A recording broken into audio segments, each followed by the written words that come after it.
તો સુરતના લિંબાયતમાં થયેલી હત્યા મામલે 6 આરોપીઓ સકંજામાં આવ્યા છે।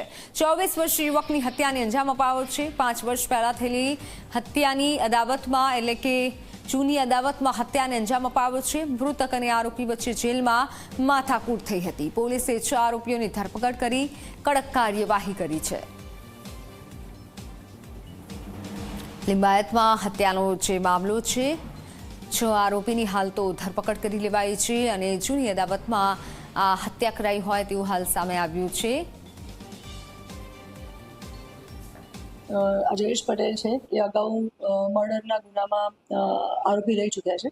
અત્યારે જામીન ઉપર છૂટેલા હતા અને તેને જોતા જે આ વિશાલ ગોરખ અને એના સાથીદાર મિત્રો છે એ લોકોએ અંદર સંવાદ કર્યો કે આ એ જ જયેશ છે કે જેણે આપણા મિત્રનું મર્ડર કરેલું હતું અને મારા મધરને પણ મારેલા હતા।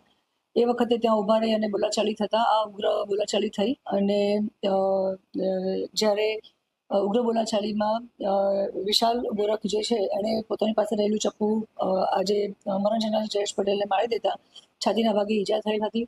હોસ્પિટલમાં એડમિટ કર્યા હતા અને સારવાર દરમિયાન એનું મૃત્યુ થયેલ હતું।